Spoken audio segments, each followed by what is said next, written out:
ফের আবারও দুঃসংবাদ দিল আবহাওয়া অধিদপ্তর।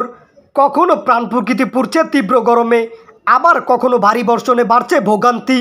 চলতি মৌসুমে কয়েক দফায় এমন পরিস্থিতির পর ফের তাপমাত্রা বাড়তে পারে বলে জানিয়েছেন আবহাওয়া অফিস।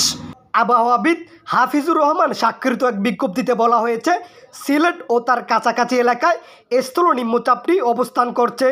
বৃষ্টি জড়িয়ে এটি উত্তর পূর্ব দিকে অগ্রসর হয়ে আরও দুর্বল হয়ে যেতে পারে। সারা দেশে কয়েকদিনের ভারী বর্ষণে কেটেছে গরমের তীব্রতা, তবে তাপমাত্রা আবারও বাড়তে পারে বলছে আবহাওয়া অফিস।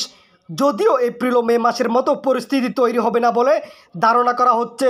আবহাওয়া অফিসের বিজ্ঞপ্তিতে বলা হয়, বর্তমানে উত্তর বঙ্গোপসাগরে বায়ুচাপের তারতম্যের আধিক্য বিরাজ করছে।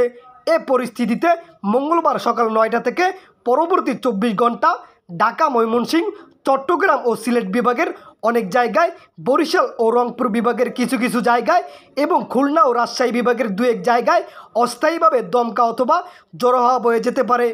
এ সময় হালকা থেকে মাঝারি ধরনের বৃষ্টি অথবা বজ্রসহ বৃষ্টি হতে পারে। সেই সঙ্গে ময়মনসিংহ, চট্টগ্রাম ও সিলেট বিভাগের কোথাও কোথাও ভারী বর্ষণ হতে পারে। পেয়ার ইসলাম নুরুদ্দিন, স্বাধীন 71।